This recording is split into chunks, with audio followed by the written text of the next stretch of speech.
En este video vamos a ver cómo resolver el ejercicio 4 de la guía de respuesta en frecuencia, que consiste en un amplificador también multietapa, acoplado capacitivamente cada una de esas etapas. Así que vamos a plantear cómo resolver este ejercicio. Como siempre, lo primero que debemos determinar son las corrientes de polarizaciones de cada una de esas etapas para poder así calcular los valores de H y E en cada uno de esos casos, y con ese valor vamos a poder determinar en principio la ganancia en la banda media, y luego vamos a poder determinar las resistencias equivalentes de cada uno de esos capacitores, planteando la resistencia equivalente que hay en la base del transistor 1, sacando el paralelo de R1 y R2. Vemos la tensión equivalente en la base de Thevenin. Con esos valores calculamos ICQ. Procediendo exactamente igual para el transistor Q2, calculamos la ICQ del transistor 2 y con esos valores calculamos los H y E de cada uno de esos transistores. Una vez que hemos determinado los valores de H y E, vamos a calcular la ganancia en la banda media. Para calcular la ganancia en la banda media, recuerden que consideramos ideales a todos los capacitores que había en ese amplificador, y en base a eso calculamos la ganancia de tensión del sistema. La planteamos como el producto de cocientes, y vamos a calcular entonces el primer cociente, perdón. Como venimos haciendo siempre, vamos a la corriente, a la tensión de entrada, la dividimos por la resistencia equivalente que hay a bornes de esa tensión, lo que nos daría la corriente de entrada. Si esa corriente la multiplicamos por esta resistencia equivalente, tenemos la tensión en este punto. Si la tensión en ese punto la dividimos por esta resistencia equivalente, obtenemos la corriente de base. Despejando de esa ecuación y trabajando un poco sobre la misma, obtenemos que esa relación vale 9,57 veces. Vamos ahora entonces a calcular el segundo cociente, de ese producto, y va a ser la relación entre las dos corrientes. Si a la corriente que tenemos en el colector la multiplicamos por toda esta resistencia equivalente, tenemos la tensión que habría en estos puntos.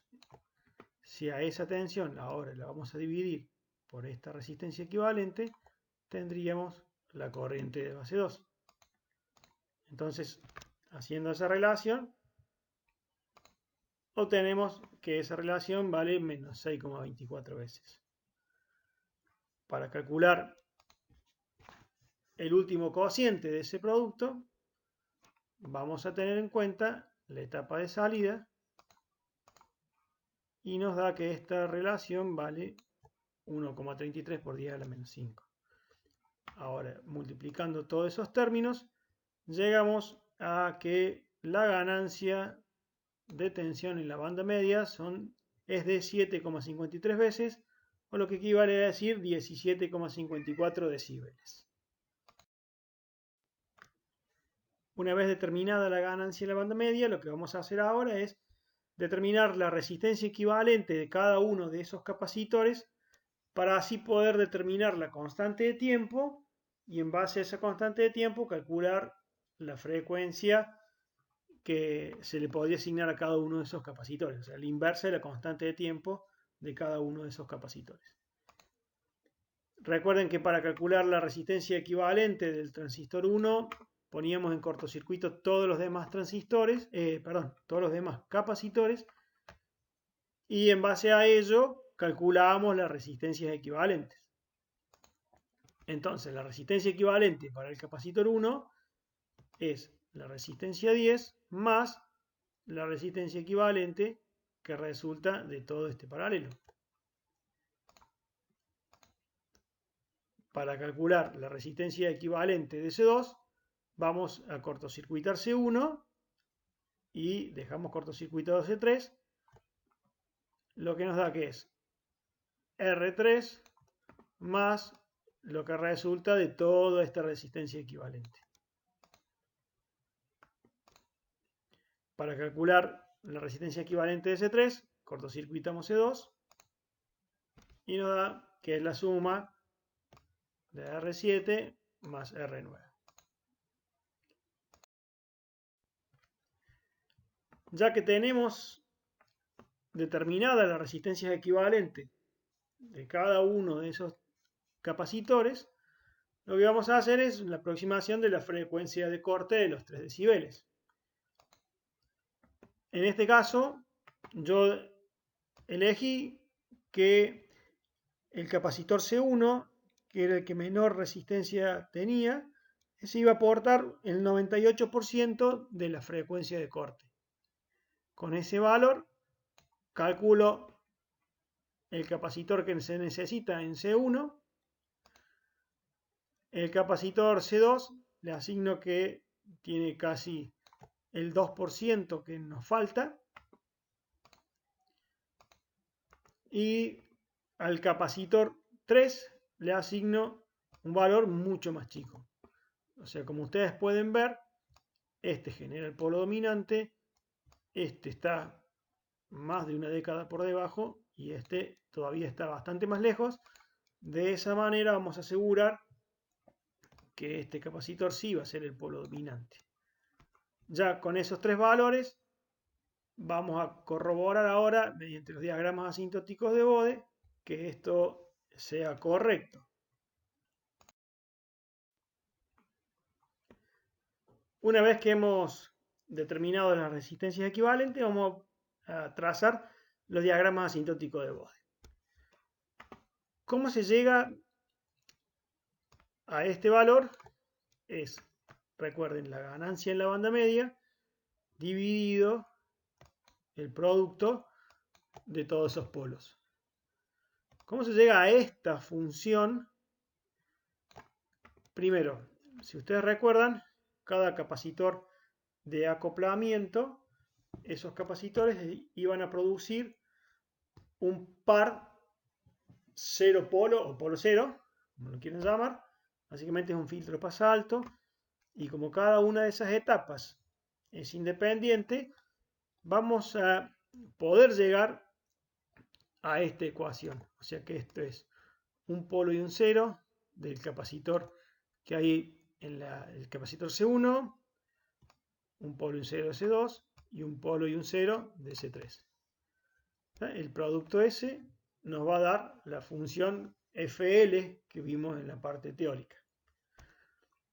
Luego de eso lo que nos queda es dividir en cómo vamos a distribuir el módulo, digamos los decibeles que hay en el módulo, y cómo vamos a distribuir la frecuencia.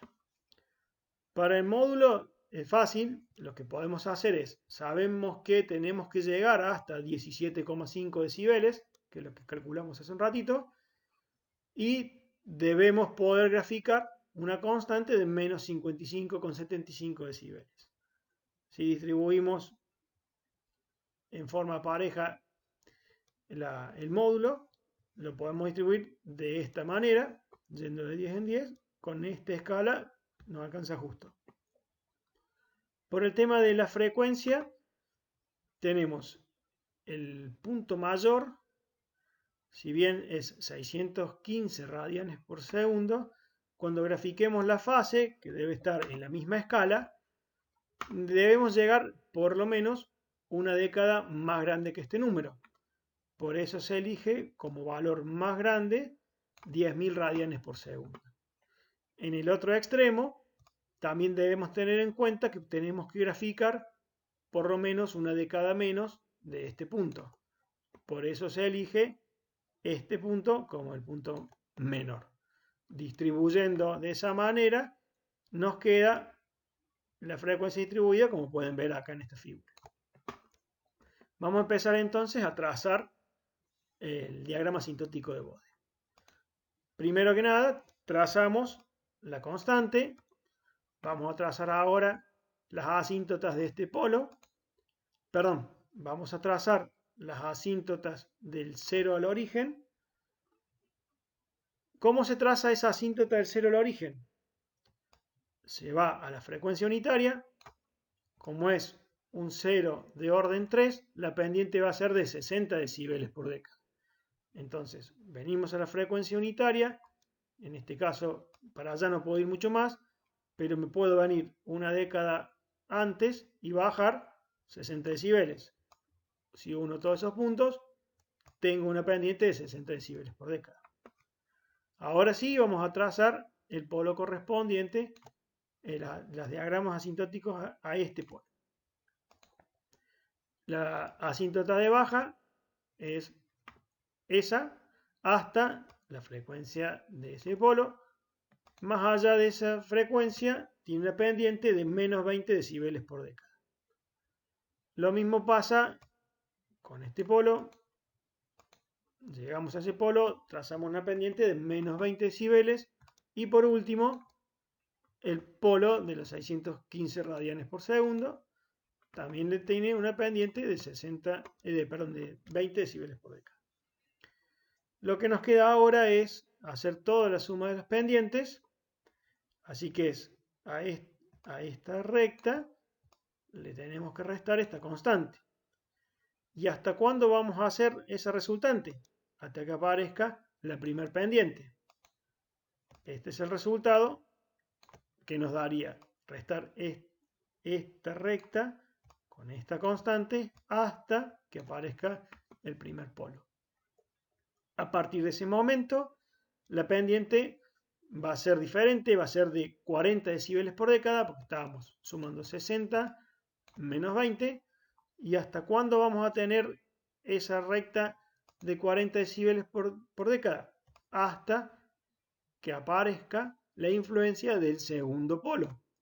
Una vez que aparezca ese polo, la pendiente va a pasar a ser 20 decibeles por década. ¿Y hasta cuándo? Hasta que aparezca el último polo. En ese momento, la pendiente pasa a ser 0. Si hicimos bien las pendientes, este punto debería ser los 17 decibeles que habíamos calculado al principio. ¿Está? Esa es la resultante, limpiando un poco el gráfico, a la cual llegamos después de haber hecho todas las sumas de pendientes. Vamos a ver ahora cómo trazar la fase de este ejercicio. Una vez que hemos graficado el diagrama de magnitud, vamos a dibujar ahora la fase de la función de transferencia. Fíjense que ahora lo expresé no en decibeles, sino como un cociente, como se debería expresar. De todas formas, esto no va a ser relevante en el diagrama de fase. ¿Qué es lo que primero tenemos que ver? Es cómo vamos a distribuir los grados que tenemos en los ejes de fase, ya que tenemos limitada la cantidad de puntos. Y por lo que vimos, deberíamos llegar a una fase prácticamente 0 y deberíamos partir de una fase de 270 grados, ya que un 0 triple en el origen me produce 3 veces 90 grados. Por eso la primera asíntota que tenemos es a 270 grados. Luego nos vamos a ubicar en una década antes, o sea 10 veces menos que este valor, y trazamos la asíntota de baja, nos vamos una década por encima de este valor y trazamos la asíntota de alta, que son 90 grados. Entre ambos puntos los vamos a unir con una pendiente de menos 45 grados por década. Lo mismo vamos a hacer con el resto de los polos. Vamos a ir a una década antes, terminamos una década después y cada uno de ellos va a aportar 90 grados y se va a empezar a manifestar una década antes para terminar de manifestarse una década después. Ya que tenemos hecho todos los asíntotas, vamos a empezar a hacer una suma de pendientes para así sacar la resultante. Fíjense que vamos a estar hasta este punto con una fase de 270 grados. A partir de ese punto y hasta que aparezca el siguiente polo, vamos a estar con una pendiente de menos 45 grados por década. Entre este punto y este punto tenemos dos pendientes, menos 45 y menos 45. Por lo cual vamos a estar bajando con una tasa de menos 90 grados por década. Eso se va a dar hasta, dijimos, este punto. A partir de ese punto y hasta que aparezca el próximo polo, vamos a estar decreciendo a una tasa de menos 45 grados por década. A partir de este momento y hasta este momento tenemos dos pendientes, ambas son de menos 45 grados por década, por lo cual vamos a bajar con una pendiente de menos 90 grados por década. Y luego desde ese punto hasta que finalice la influencia de ese polo, voy a estar bajando con una tasa de menos 45 grados por década. A partir de ese momento se mantiene constante. Si hicimos bien el gráfico, deberíamos llegar a 0 grados, que era lo que nos estaba diciendo esta constante. Al ser positiva, me estaba diciendo que teníamos 0 grados como fase final.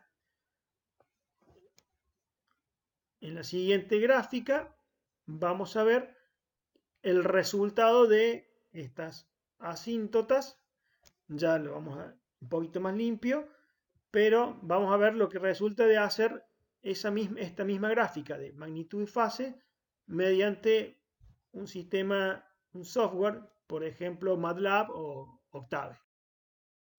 Esto es lo que obtenemos, lo cual es bastante parecido a las curvas asintóticas. Recuerden que con las curvas asintóticas tenemos una aproximación, no valores absolutamente reales, pero están bastante próximas. Y vamos a poder ver cómo evoluciona la fase y cómo evoluciona la magnitud de la función de transferencia del amplificador que tenemos.